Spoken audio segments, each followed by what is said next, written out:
Hello students, कैसे हैं आप सभी लोग। मैं आशीष कुशवाहा आप सभी का एमवाइब पर बहुत बहुत स्वागत करता हूं।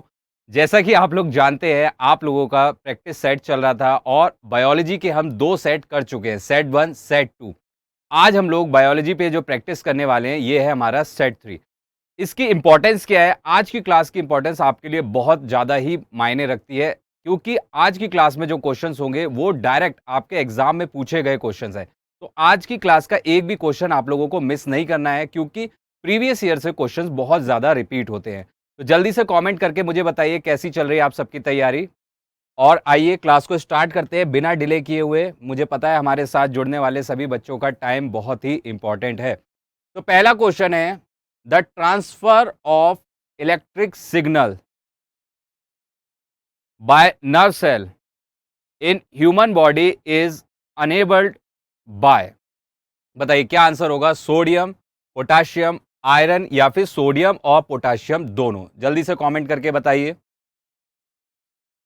और आप लोगों को अगर याद आ रहा हो तो कल जब मैंने जो क्लास ली थी सेट 2 में, वहां पर भी मैंने आप लोगों को सेंसरी नर्व, मोटर नर्व के बारे में बताया था। कुछ याद आ रहा है आप लोगों को, है ना? तो वहां पर भी मैंने ये क्वेश्चन आपसे डिस्कस किया था, बट ये क्वेश्चन अलग है। देखिए स्टूडेंट्स, अगर मैं बात करूं तो न्यूरॉन्स, एक क्वेश्चन ये आता है कि ह्यूमन बॉडी में सबसे लंबा, है ना, लार्जेस्ट की बात हो रही है ना, लॉन्गेस्ट आप बोल सकते हैं, लंबा मतलब लॉन्गेस्ट। तो ह्यूमन बॉडी में सबसे लॉन्गेस्ट सेल कौन सा होगा? तो वो होता है न्यूरॉन। ये क्वेश्चन एग्जाम में बहुत पूछा जाता है। क्या होगा डियर स्टूडेंट्स? ये होगा न्यूरॉन। ठीक है। अब यहीं पर एक क्वेश्चन और बनता है। एक तो ये सबसे लंबा हो गया, है ना, लॉन्गेस्ट हो गया। दूसरी बात, यहां पर क्वेश्चन बनेगा कि नर्वस सिस्टम की बेसिक यूनिट क्या है। तब आप कहेंगे neuron is basic unit of nervous system. इतनी बात समझ में आ रही है? Nervous system. तो दो क्वेश्चन मैंने आप लोगों से डिस्कस किए, नर्वस सिस्टम। अब आपके एग्जाम में जो ये न्यूरॉन है, इसके पार्ट्स भी बहुत पूछे जाते हैं। तो न्यूरॉन्स के बेसिकली हम न्यूरॉन को तीन पार्ट में बांटते हैं। जैसे सबसे पहला पार्ट हो जाएगा हमारा सेल बॉडी। ठीक है। अच्छा डियर स्टूडेंट, सेल बॉडी जो है, इस पर एक क्वेश्चन और बनता है कि सेल बॉडी का अदर नेम भी पूछा जाता है कि हम सेल बॉडी को कौन से दूसरे नाम से जानते हैं। तो ये आप लोगों को याद रखना है, सोमा। तो न्यूरॉन्स के जो बेसिकली तीन मोस्ट इंपॉर्टेंट पार्ट है, एक होता है सेल बॉडी, दूसरा होता है डेंड्राइट्स। ठीक है। और डेंड्राइट्स का फंक्शन क्या होता है, सेल बॉडी का क्या फंक्शन होता है, ये मैं आप लोगों को बताऊंगा। आप लोग बिल्कुल निश्चिंत रहिए, है ना। डेंड्राइट्स। चलिए थर्ड पार्ट बताइए। थर्ड पार्ट होता है एक्सॉन, जो कि सबसे लंबा होता है, एक्सॉन। ठीक है। तो न्यूरॉन के बेसिकली तीन पार्ट होते हैं, सेल बॉडी हो गया, डेंड्राइट हो गया, एक्सॉन हो गया। अब सेल बॉडी पर क्या क्वेश्चन आता है? आपको पता है कि सेल बॉडी के अंदर साइटोप्लाज्म होता है, यानी सेल बॉडी में क्या पाया जाएगा? साइटोप्लाज्म पाया जाएगा, यानी कोशिका का द्रव्य। और इसी साइटोप्लाज्म में पाए जाएंगे कोशिका के अंग, यानी सेल ऑर्गेनल। तो इसमें साइटोप्लाज्म पाया जाता है। ठीक है। माइटोकॉन्ड्रिया हो गया। ठीक है। और गोल्जी अपरेटस हो गया, या गोल्जी कॉम्प्लेक्स बोले तो ये सब पाए जाते हैं। न्यूक्लियस पाया जाता है, ईआर एंडोप्लाज्मिक रेक्टिकुलम पाया जाता है। ठीक है। अब न्यूक्लियस है तो न्यूक्लियर मेम्ब्रेन, ये सब पाए जाएंगे। अंडरस्टूड है? ठीक है। आ रही है बात आप लोगों को समझ में? तो ये हो गया हमारा सेल बॉडी। ठीक है। सेल बॉडी के अंदर प्रॉपर न्यूक्लियस होगा, साइटोप्लाज्म होगा, और उसके अंदर सेल ऑर्गेनल भी क्या आ रहे होंगे? तैर रहे होंगे, इधर उधर घूम रहे होंगे। अब बात आती है डेंड्राइट। डेंड्राइट क्या होता है? छोटे छोटे फाइबर्स होते हैं, मतलब कि सेल बॉडी के चारों तरफ ये जैसे शाखाएं होती हैं ना, ब्रांच होती हैं, उस तरीके से छाए रहते हैं। निहाल जी जय हिंद, आपकी कमेंट मैंने थोड़ा लेट देखा। तो शॉर्ट फाइबर्स होते हैं। डेंड्राइट्स क्या होते हैं? छोटे फाइबर होते हैं। ठीक है। और ये क्या करेंगे? सेल बॉडी के चारों तरफ छाए रहेंगे। आ रही है बात समझ में? एक ब्रांच की तरह, शाखाओं की तरह फैले रहते हैं। इन फाइबर्स का काम बस इतना ही होता है कि ये ट्रांसमिट करते हैं किसको? इंपल्स को। यानी सेल बॉडी तक क्या करेंगे? ट्रांसमिट करेंगे। सिग्नल्स बोलिए, इंपल्स बोलिए, इनको। ठीक है। अब एक्सॉन, एक्सॉन क्या होता है? एक लंबा हिस्सा होता है एक्सॉन। जैसे इस तरीके से ये सेल बॉडी हो गई, इसके अंदर न्यूक्लियस हो गया, और इसके चारों तरफ क्या है? डेंड्राइट इस तरीके से छाए हुए हैं। तो फिर एक एक्सॉन हो गया।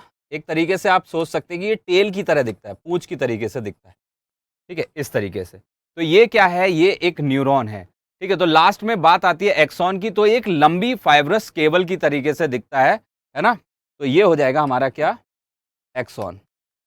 इतनी बात सभी को समझ में आई? किसी को कोई कंफ्यूजन है तो प्लीज कमेंट करके पूछ लीजिएगा। फिलहाल इस क्वेश्चन का आंसर हो जाएगा सोडियम। उम्मीद करता हूं सभी को समझ में आया होगा।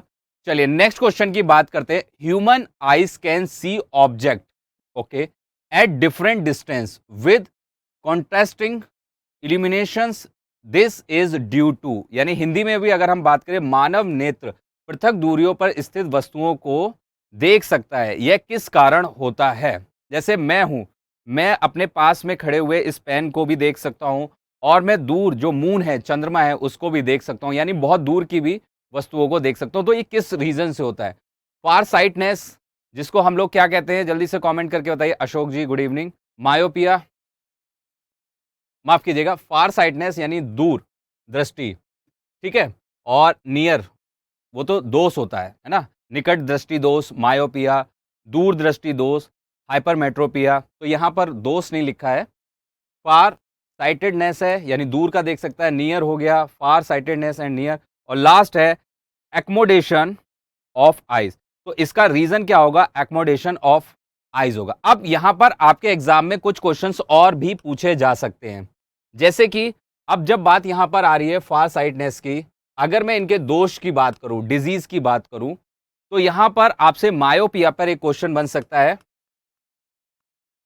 कोई मुझे बताएगा मायोपिया में क्या होगा?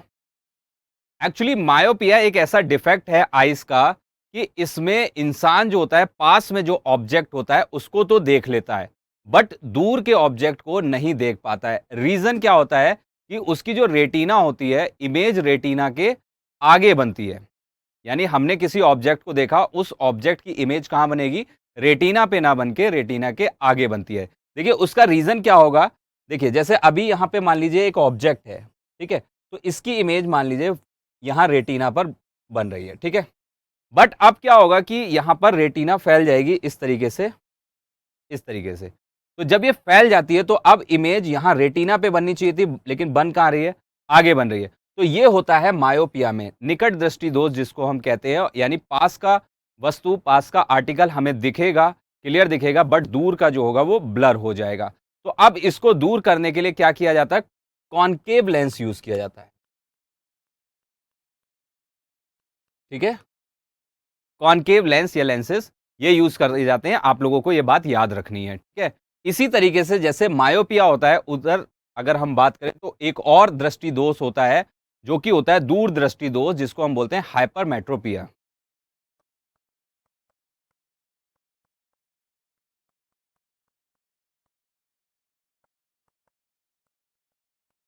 अब इसमें क्या होगा, दूर दृष्टि दोष, देखो हिंदी में बहुत आसानी से हम चीजें समझ सकते हैं कि देखिए दूर दृष्टि दोष यानी दूर लिखा हुआ है तो समझ जाइए कि दूर का ऑब्जेक्ट दिख रहा होगा, जो मेंशन है वो दिखेगा।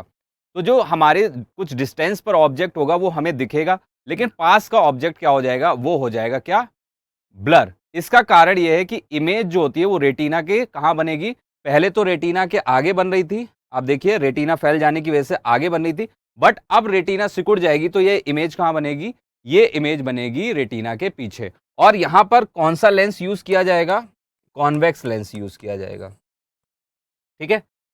देखिए अभी मैं आप लोगों को समझाता हूं किस तरीके से इमेज आगे बन जाएगी और किस तरीके से पीछे बनेगी, ठीक है।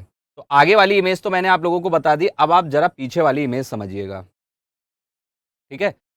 रेटिना के आगे वाली तो आप लोग समझ गए हैं, अब पीछे वाली समझिएगा। देखिए अब क्या होगा, यही यहां पर इस तरीके से सिकुड़ जाएगी। तो पहले इमेज जो यहां बन रही थी तो वो तो यहीं बनेगी, अब ये सिकुड़ चुकी है, तो अब देखिए रेटिना यहां पर आ चुकी है, तो अब इमेज यहां ना बन के कहां बन रही है, पीछे बन रही है। इतनी बात समझ में आई आप लोगों को? चलिए तो इस क्वेश्चन को हम सबमिट करते हैं। सभी बच्चों को ये बात समझ में आ गई है, उम्मीद करते हैं। तो हमारा आंसर डी होना चाहिए, ठीक है। बिल्कुल निहाल, बिल्कुल सही आंसर दिया आप लोगों ने। चलिए नेक्स्ट क्वेश्चन की बात करते हैं। Which of the following hormone increase the heart beat in mammals, है ना, इंसुलिन, मेलाटोनिन, थायरोक्सिन और लास्ट में है यहाँ पर एड्रिनलिन। ठीक है, तो बताइए, देखिए एक्चुअली क्या होता है, आप लोगों को अगर मैं बताना चाहूँ यहाँ पर, तो ये निकलता है एड्रिनल ग्लैंड से,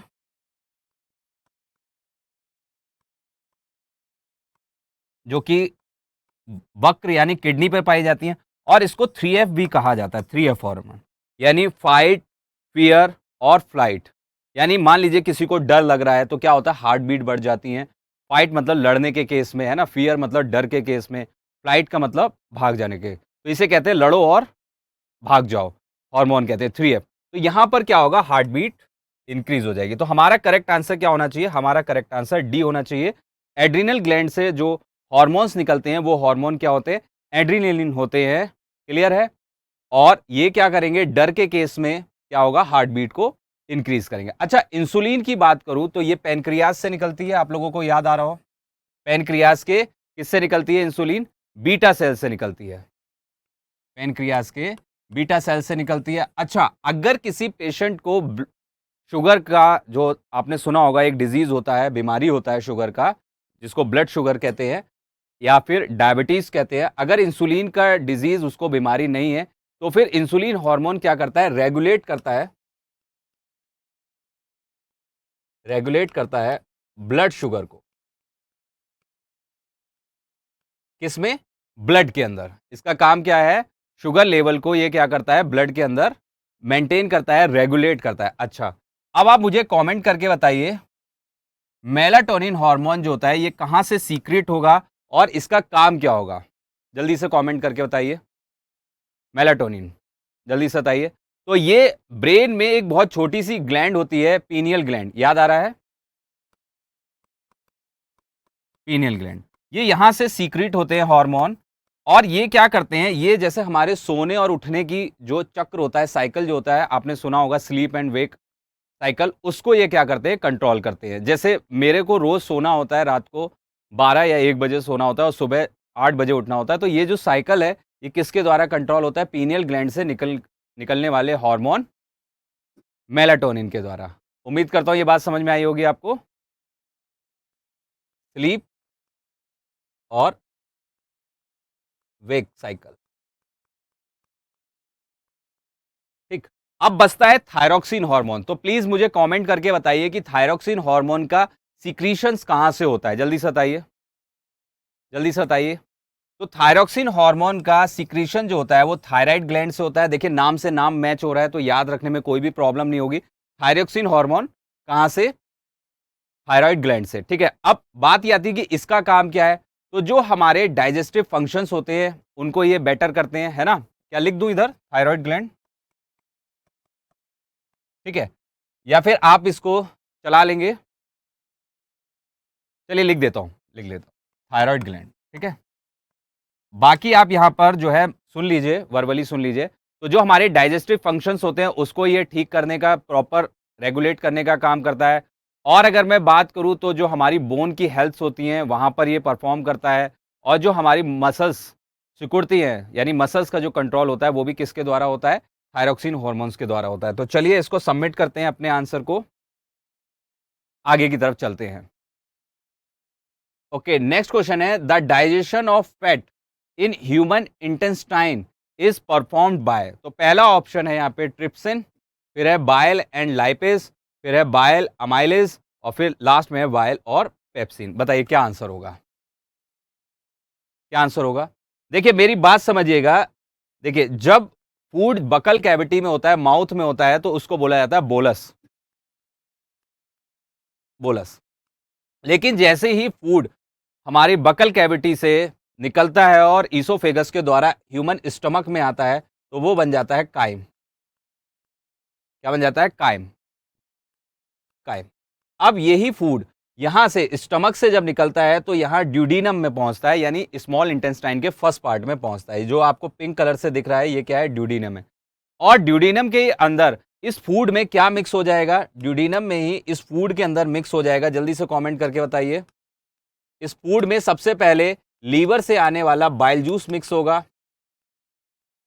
जो कि फूड को क्या करेगा, जो फूड है उसकी एसिडिटी को कम करेगा, न्यूट्रलाइज करेगा, तो बाइल जूस मिल जाता है जो कि लीवर से निकला हुआ है।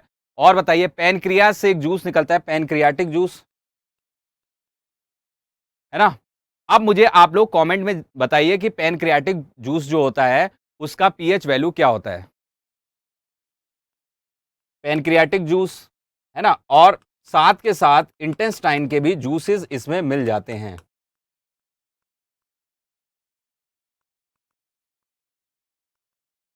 तो पहले तो हम लोगों को ये बात पता होनी चाहिए। तो इस हिस्से में आते ही फूड के साथ बाइल जूस मिक्स हो जाएगा, पैनक्रियाटिक जूस मिक्स हो जाएगा और इंटेस्टाइनल जूस मिक्स हो जाएगा।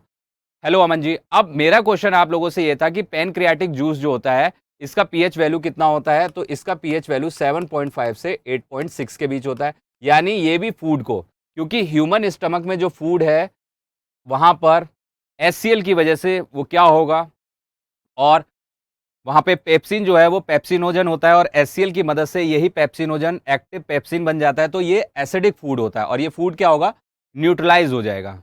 ये फूड क्या होगा, न्यूट्रलाइज हो जाएगा। इतनी बात समझ में आ रही है। अब यहां पर बात आती है कि इस क्वेश्चन का आंसर कैसे दिया जाएगा।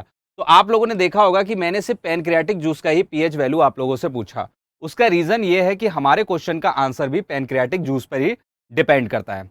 अब पैनक्रियाज से हार्मोन भी निकलते हैं, है ना। अल्फा सेल से हार्मोन निकलता है, बीटा सेल से इंसुलिन निकलता है। उसी तरीके से पैनक्रियाज से कुछ एंजाइम्स भी निकलते हैं। जैसे अगर मैं बात करूं लाइपेज की,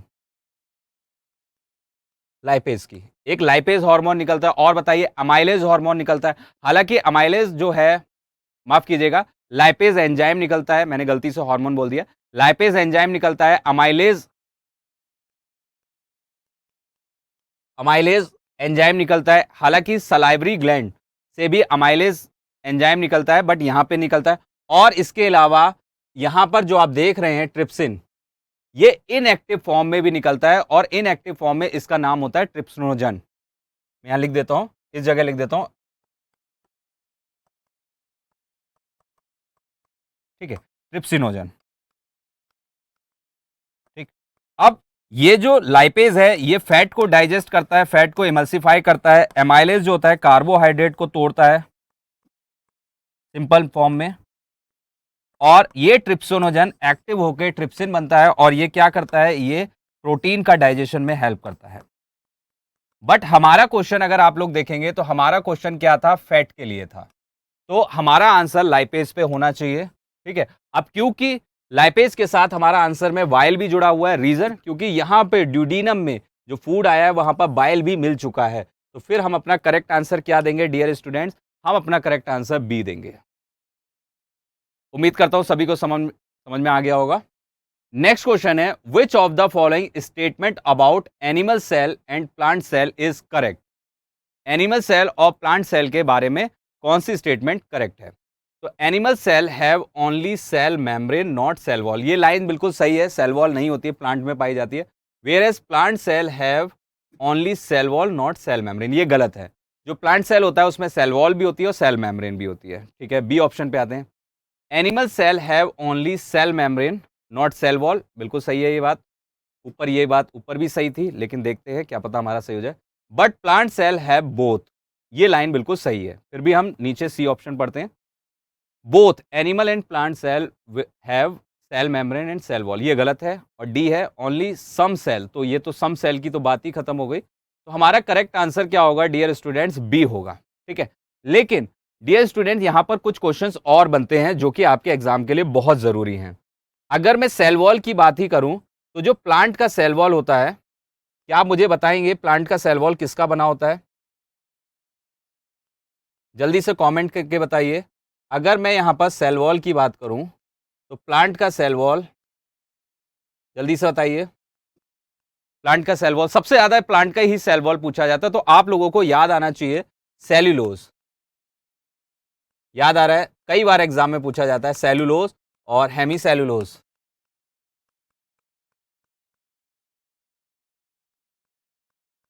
और थर्ड हो गया है इसमें पैक्टिन।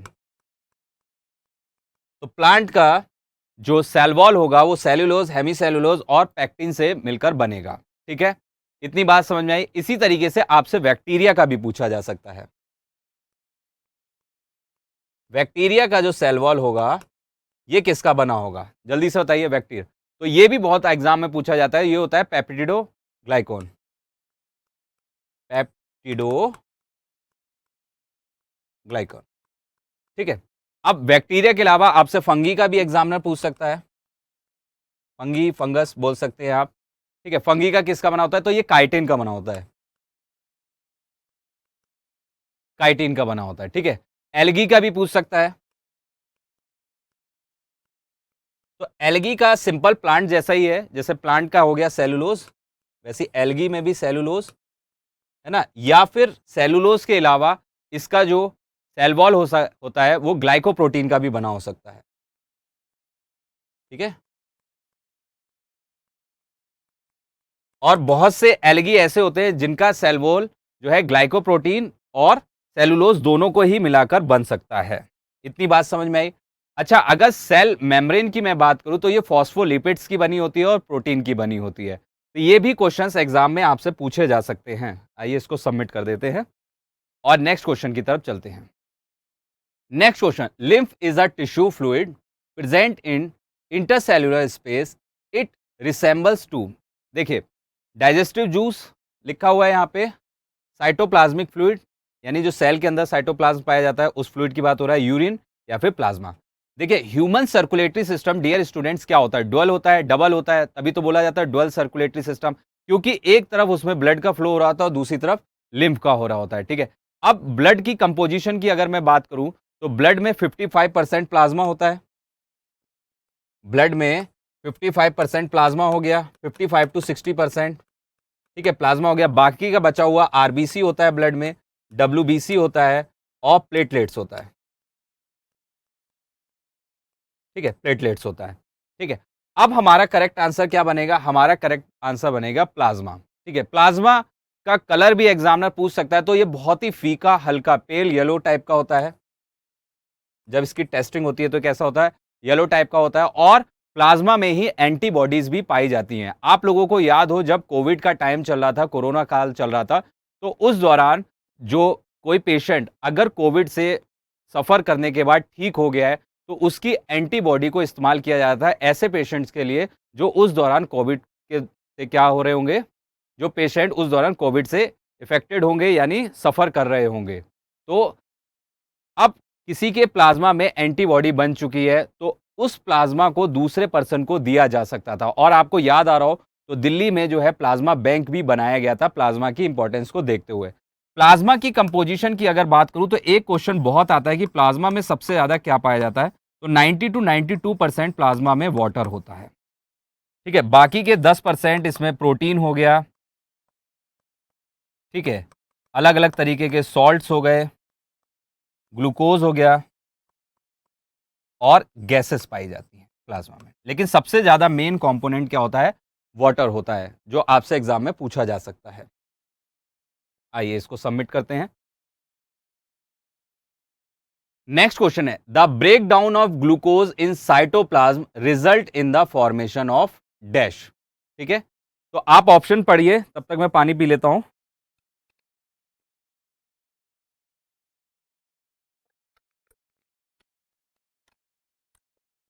बहुत ज्यादा गला सूख रहा था, सॉरी स्टूडेंट्स, है ना, बोलने में भी नहीं आ रहा था।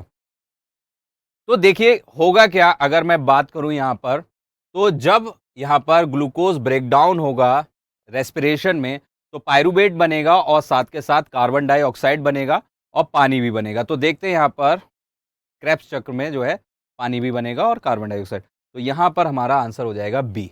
बिल्कुल सिंपल था, रेस्पिरेशन में मेरा पढ़ाया हुआ भी है, आप देख सकते हैं, ठीक है। इतनी बात समझ में आ रही है? अच्छा, इस प्रोसेस को भी मैं बता देता हूं, इस प्रोसेस को यहां पर बैक जाते हैं। तो जब ब्रेकडाउन होता है ग्लूकोज साइटोप्लाज्म में तो कई बार इस प्रोसेस का नाम पूछा जाता है, तो आप लोग इसे याद रखिएगा, ग्लाइकोलिसिस प्रोसेस, ठीक है। ग्लूकोज से ही आप समझ लीजिएगा, स्पेलिंग बनी है इसकी ग्लाइकोलिसिस प्रोसेस, ठीक है। इस प्रोसेस को याद रखिएगा, कई बार एग्जाम में पूछता है। ग्लाइकोलिसिस प्रोसेस कुछ नहीं होता है, ग्लूकोज उसमें ब्रेकडाउन होता है साइटोप्लाज्म में और ये क्या बनाएगा? पायरुवेट बनाएगा और साथ के साथ कार्बन डाइऑक्साइड बनाएगा। तो ये इंपॉर्टेंट पॉइंट था, इसीलिए मैं बैक आया था।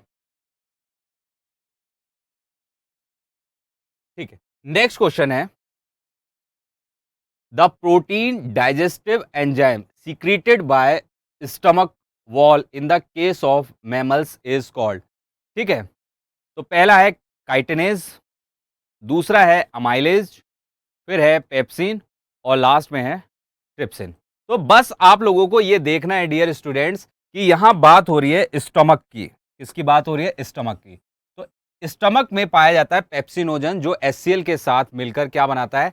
एक्टिव पेप्सिन बनाता है, जो कि प्रोटीन के डाइजेशन में काम आता है।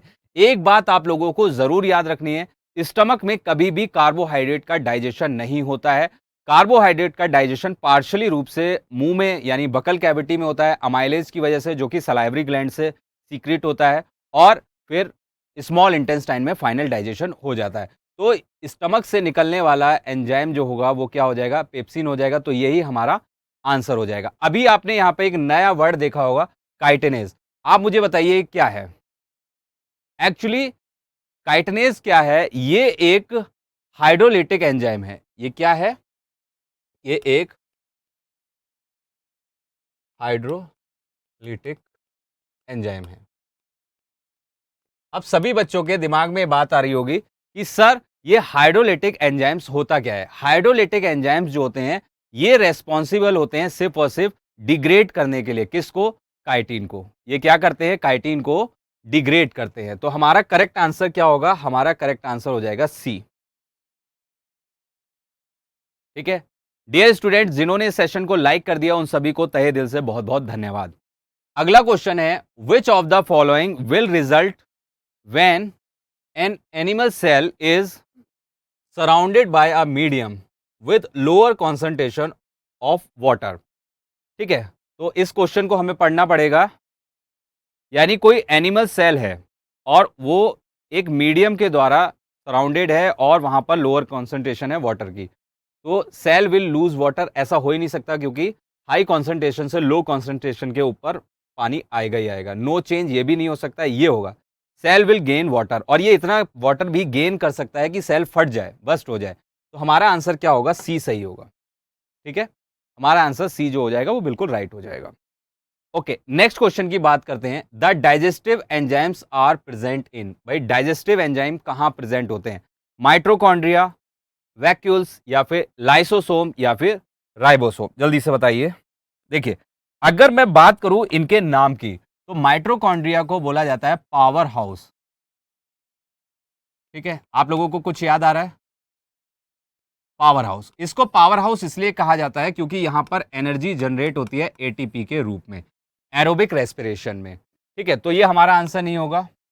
वैक्यूल्स जो होती हैं प्लांट सेल की, बड़ी होती हैं in comparison to animal. In comparison to animal cell क्या होती है? ये बड़ी होती है। इवन प्लांट सेल का 90% हिस्सा वैक्यूल के द्वारा ही घेरा जाता है। अब आप लोगों को याद आ रहा हो कि लाइसोसोम को सुसाइड बैग कहा जाता है। क्यों? क्योंकि इसके अंदर बहुत सारे डाइजेस्टिव एंजाइम होते हैं जो कि क्षतिग्रस्त कोशिका, यानी अगर कोई सेल डिस्ट्रॉय हो गया है या फिर मर गया है तो उसको क्या करते हैं? खत्म कर देते हैं। इसीलिए लाइसोसोम को सुसाइड बैग भी कहा जाता है। और राइबोसोम को प्रोटीन की फैक्ट्री बोला जाता है। याद आ रहा है आप लोगों को? प्रोटीन की फैक्ट्री बोला जाता है। क्यों बोला जाता है? क्योंकि ये प्रोटीन को सिंथेसाइज करते हैं। तो हमारा करेक्ट आंसर क्या हो जाएगा स्टूडेंट्स? हमारा करेक्ट आंसर यहां पर हो जाएगा सी। अब हम क्लास को थोड़ा सा तेज लेके चलेंगे, क्योंकि अभी अगर मैं आप लोगों को बताऊं तो आप लोगों की करंट अफेयर की क्लास भी होनी है ना? टाइम भी हो गया है। तो चलिए आइए इस एनिमेशन को देखते हैं जो कि लाइसोसोम से रिगार्डिंग है।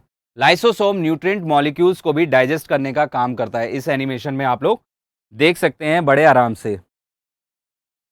यहां पर देखिए एनिमेशन। अब डाइजेस्टिव एंजाइम देखिए किस तरीके से फंक्शन कर रहे हैं। Lysosome perform intercellular digestion of nutrient. ठीक है, समझ में आया आप लोगों को? आइए नेक्स्ट क्वेश्चन की तरफ चलते हैं। हाँ जी, बिल्कुल सही बोला गौतमला जी, आपने बिल्कुल सही बोला। आत्महत्या की थैली, बिल्कुल सही बोला। चलिए नेक्स्ट क्वेश्चन है, after fertilization the fruit and seed are produced by. निषेचन के बाद फल और बीज उत्पन्न होते हैं। तो देखिए बिल्कुल सिंपल है, क्वेश्चन बहुत आसान है। अगर मैं बात करूं तो फ्रूट्स जो हो गया ओवेरी से हो जाएगा, और यहाँ पर बात हो रही है सीड की, तो ये हो जाएगा ओविल। तो हमारा आंसर क्या होना चाहिए? क्वेश्चन सिंपल है, तो हमारा आंसर जल्दी से बताइए कमेंट करके। नमस्ते रोशन जी, हमारा आंसर क्या बनेगा? बी बनेगा। गुड, बिल्कुल। और ऑप्शन पढ़ने की जरूरत ही नहीं है। देखिए, जब क्वेश्चन सिंपल हो तो फिर कोई नीड नहीं होती है कि हम सभी ऑप्शंस को पढ़ें। चलिए नेक्स्ट क्वेश्चन है, shoots of plant show upward movement, यानी ऊपर की तरफ बढ़ रहे हैं, and it can be designated to be. तो यहां पर क्या बोला है? तो यहां पर है नेगेटिव फोटोट्रॉपिक, ठीक है, पॉजिटिवली कीमोट्रॉपिक, हाइड्रोट्रॉपिक पॉजिटिवली, और नेगेटिव जियोट्रॉपिक। तो हमारा आंसर क्या होगा? डी होगा। हमारा करेक्ट आंसर क्या होगा? डी होगा। नेक्स्ट क्वेश्चन है, which of the following statement about the process of photosynthesis is correct.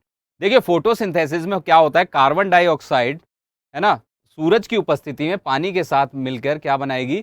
Plants के लिए उनका खाना बनाएगी, ग्लूकोज बनाएगी, और हमारे लिए ऑक्सीजन बनाएगी।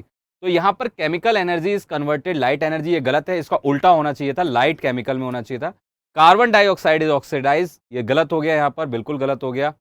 Water molecule split into hydrogen और ऑक्सीजन, ऐसा नहीं होता है। और बात करें light energy is directly use to split water, बिल्कुल, जो लाइट एनर्जी होती है वो वाटर को तोड़ने के काम आती है। तो हमारा आंसर यहाँ पे डी बिल्कुल करेक्ट है। तो चलिए इसको सबमिट करते हैं। ओके, नेक्स्ट क्वेश्चन की बात करते हैं। How are evergreen plant with woody stem having naked seeds classified? ठीक है, ये क्वेश्चन है। एंजियोस्पर्म्स, मोनोकॉटलीडॉन, ठीक है, ये भी नहीं होगा, टेरिडोफाइट्स, या फिर जिम्नोस्पर्म्स। देखिए, आप लोग बहुत अच्छे से जानते हैं gymnosperm seeds are called naked seeds. तो फिर हमारा आंसर क्या हो जाएगा? डी हो जाएगा। बिल्कुल आसान सा आंसर था इसका, डी। ठीक है, डी। निहाल बिल्कुल सही आंसर दे रहे हैं। अगला क्वेश्चन है, which of the following tissues is known as basic packing tissue and found in xylem and phloem? ठीक है, तो बहुत आसान है। अगर मैं बात करूं यहाँ पे, कॉलन कीमा, इसको कायमा भी बोलते हैं, कॉलन कायमा भी बोलते हैं, परेन कीमा, पेरेन कायमा भी बोलते हैं, स्क्लेरन कायमा, स्क्लेरन कीमा भी बोलते हैं, या फिर बेसस। बताइए क्या इसका करेक्ट आंसर होगा? आप लोग बहुत अच्छे से जानते हैं परेन कीमा सेल्स जो होते हैं ये कहां पर होते हैं? परेन कीमा सेल्स कहां पर होते हैं? जल्दी से बताइए कमेंट करके। बहुत देर हो गई, किसी बच्चे ने अभी तक आंसर नहीं दिया है, जल्दी से कमेंट करके बताइए, तब तक मैं पानी पीता हूं।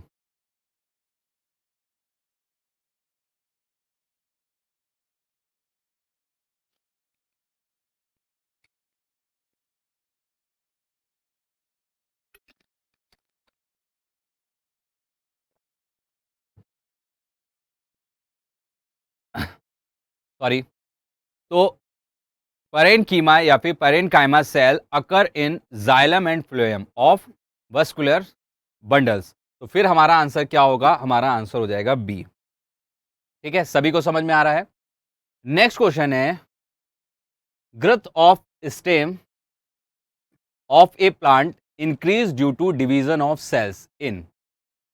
ठीक है, बात यहां पर हो रही है, तो एपिकल मेरिस्टेम, आप लोग जानते हैं एपिकल मेरिस्टेम जो होते हैं ये जो प्लांट होता है उसकी हाइट को ग्रो करते हैं, यानी ये रूट्स और शूट्स के टॉप पर पाए जाते हैं, तो ये आंसर नहीं होगा। ठीक है, उसके बाद इंटर कैलोरी मेरिस्टेम, बताइए इनका काम क्या होता है? तो ये इंटरनोड्स को क्या करते हैं? इंक्रीज करते हैं, तो ये दोनों आंसर नहीं होंगे। लेकिन लेटरल मेरिस्टेम जो होता है ये किसी भी तना स्टेम के चारों तरफ, जैसे ये एक तना है तो इसके चारों तरफ लेटरल पास रूप में क्या करते हैं? वृद्धि करते हैं। तो फिर हमें बात करें गर्थ ऑफ स्टेम की बात करें तो यहां पर पौधे के तने के चारों तरफ घेरे की वृद्धि हो रही है। तो फिर हमारा आंसर क्या होना चाहिए? हमारा आंसर, निहाल बिल्कुल सही दे रहे हैं, बी होना चाहिए। और बच्चे भी इसका आंसर बताएं जल्दी से। बी इसका राइट आंसर होगा। ठीक है, आइए नेक्स्ट क्वेश्चन की बात करते हैं।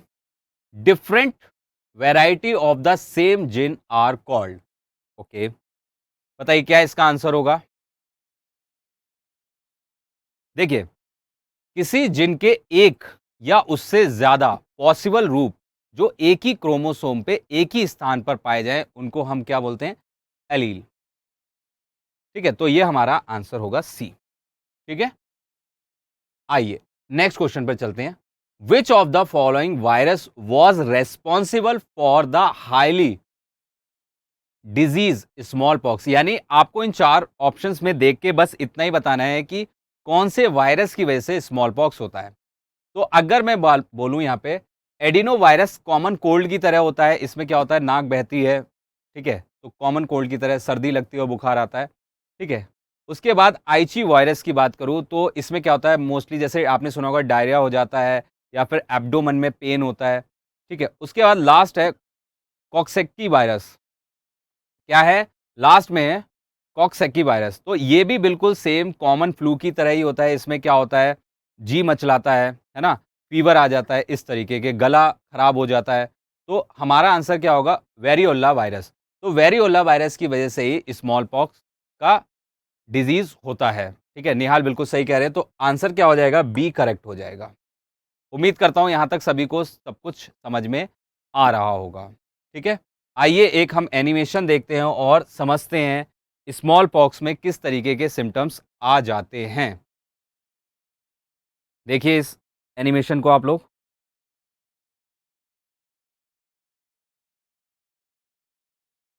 तो स्मॉल पॉक्स पे कुछ नहीं होता, लाल कलर के जो है थोड़े थोड़े चकत्ते से पड़ जाते हैं शरीर पर, ऐसे आप देख सकते हैं। ठीक है,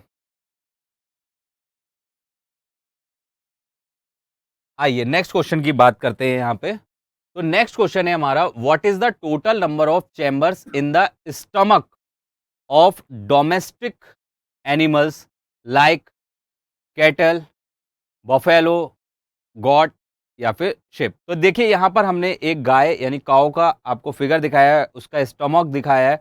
आप यहां पर देख सकते हैं इनके कितने चैम्बर होते हैं? 4 होते हैं। ठीक है, कितने होते हैं? 4 होते हैं। गुड, चलिए नेक्स्ट क्वेश्चन की बात करते हैं। Intestinal bacteria are the main source of which of the following vitamin? यानी हमारी स्मॉल इंटेस्टाइन की अगर बात करें तो वहां पर कौन सा विटामिन पाया जाता है? ये बहुत ही आसान क्वेश्चन है। जैसे विटामिन ई, इसको ब्यूटी विटामिन भी कहा जाता है, सुंदरता का विटामिन भी कहा जाता है। ठीक है, और जो सेक्सुअल पावर होती है उसमें जैसे स्पर्म काउंट होता है तो उसको भी इंक्रीज करने में जाना जाता है। विटामिन सी जो होता है ये इम्यूनिटी को बूस्ट करने के लिए जाना जाता है। खट्टे फलों से मिलता है, इसकी कमी से स्कर्वी रोग हो जाता है। विटामिन ए, विटामिन ए अगर कम हो गया है तो रतौंधी हो जाती है, नाइट ब्लाइंडनेस हो जाती है। तो विटामिन बी 12, जिसके अंदर अगर पूछा जाए कि कौन सा मेटल मिलता है तो कोबाल्ट मेटल मिलता है। तो इंटेस्टाइन में जो विटामिन मिलता है वो क्या होता है? विटामिन बी 12 होता है। ठीक है, जितने भी बच्चे बी 12 आंसर लगा रहे हैं उनका आंसर बिल्कुल सही है। हाँ बिल्कुल सही बोला आपने, साइनोकोब्लामिन उनका रासायनिक नाम है। अगला क्वेश्चन है, which of the following hormone is responsible for the development of female sexual characters?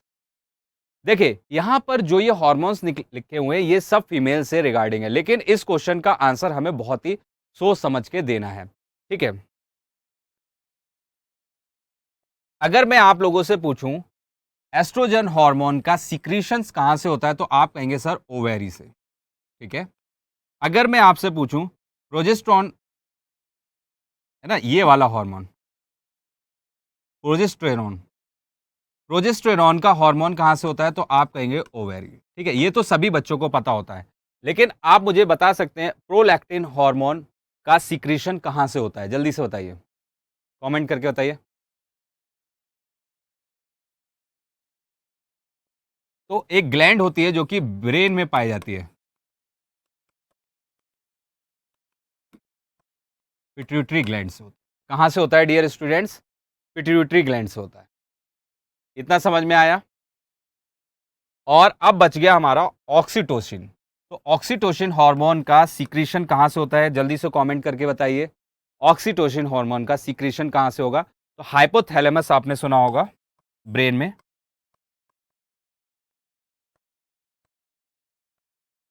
ठीक है, हाइपोथैलेमस।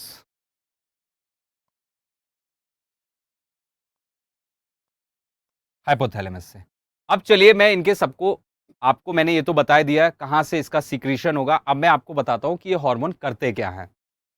तो अगर मैं बात करूँ यहाँ पे प्रोलैक्टिन, तो नाम से ही पता चल रहा है इसमें, जैसे लैक्टिन समझ में आ रहा है। तो ये क्या करेगा प्रेगनेंसी के दौरान या प्रेगनेंसी के बाद, है ना, ड्यूरिंग प्रेगनेंसी या फिर आफ्टर प्रेगनेंसी, ये क्या करेगा ब्रेस्ट को ग्रो करेगा, ठीक है, और मिल्क को बनाने का काम करेगा। इतनी बात समझ में आ रही है? तो इसको काट देते हैं। ये तो प्रेगनेंसी के दौरान होता है।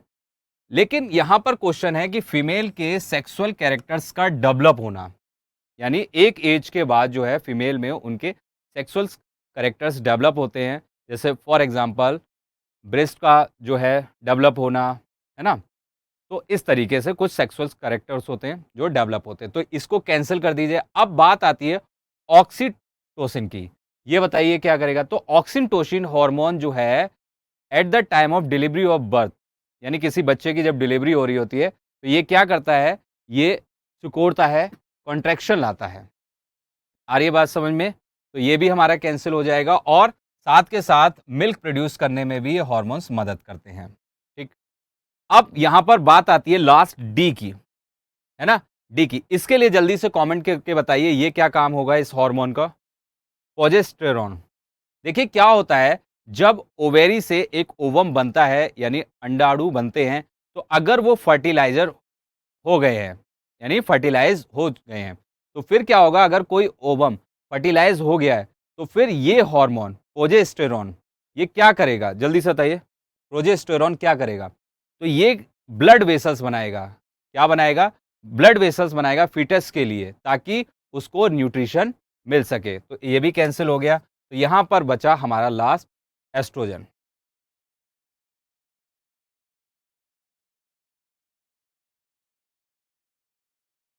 ओके, नेक्स्ट क्वेश्चन है which of the following organism have vascular tissues. Vascular tissues की बात हो रही है तो ये बिल्कुल आसान है। मर्सीलिया आप लगाइए एग्जाम्पल, जाइलम और फोलम इसमें पाए जाएंगे। ठीक है। नेक्स्ट क्वेश्चन है which of the following organism represent the primary consumer category in an ecosystem. तो इकोसिस्टम में अगर आप देख सकते हैं, मैंने यहाँ पे इमेज भी लगा रखी है, caterpillar is the right answer. ठीक है, थोड़ा सा तेज हम क्लास को इसलिए लेके चल रहे क्योंकि आप लोगों की अभी 8 बजे से जो है करंट अफेयर की भी क्लास होगी। इन प्लांट सेल की बात हो रही है, तो हम पढ़े तो nucleus does not need a membrane, जबकि न्यूक्लियस पे मेम्ब्रेन होती है, इसे काट दीजिए, कैंसिल कर दीजिए। Nucleus and chloroplast are surrounded by separately by their own membrane, ये बिल्कुल सही है। Nucleus is surrounded by membrane but chloroplast do not need membrane, ये भी गलत है। Both nucleus and chloroplast are not surrounded, तो ये भी गलत है। क्लोरोप्लास्ट एक ऐसा सेल ऑर्गेनल होता है जिसपे बाई लेयर होती है और न्यूक्लियस पे भी लेयर होती है। तो हमारा करेक्ट आंसर क्या हो जाएगा, बी हो जाएगा। करेक्ट आंसर क्या हो जाएगा, बी हो जाएगा। तो आज का आखिरी क्वेश्चन हम लोग कर रहे हैं। क्वेश्चन क्या है, which one of the following statement about starch जो कि प्लांट सेल में मिलता है और ग्लाइकोजन जो कि एनिमल सेल में मिलता है इज करेक्ट। आइए देखते हैं। Both starch and glycogen are found in plant, गलत। Both starch glycogen found in animal, गलत है। Starch is present in plant cell, glycogen present in animal cell, ये बिल्कुल सही है। Both starch glycogen present this, ये गलत है। तो हमारा आंसर क्या हो जाएगा, सी हो जाएगा। हमारा आंसर सी हो जाएगा। तो डियर स्टूडेंट्स, आज की क्लास यहीं पर फिनिश हो चुकी है। आप लोगों ने बायोलॉजी के मोस्ट इंपॉर्टेंट 25 क्वेश्चंस की प्रैक्टिस की है। अब ये है हमारी एमबाइब की एप्लीकेशन, जिसको आप लोगों को डाउनलोड करना है, क्योंकि एमबाइब की एप्लीकेशन पर आप लोगों को बहुत सारे मॉक टेस्ट और ई बुक्स मिलने वाली हैं फ्री ऑफ कॉस्ट, जो कि आप पढ़ सकते हैं। और इस क्लास की पीडीएफ के लिए या फिर क्लास की टाइमिंग की नोटिफिकेशन के लिए आप हमारे टेलीग्राम ग्रुप को जरूर ज्वाइन करें। Bye bye, take care, all the best. अब हमारी मुलाकात आपसे होगी नेक्स्ट सेशन में और मैं आप लोगों के लिए बायोलॉजी के और भी बेहतरीन क्वेश्चन लेकर आऊंगा। Bye. Keep imbibing. We believe in you.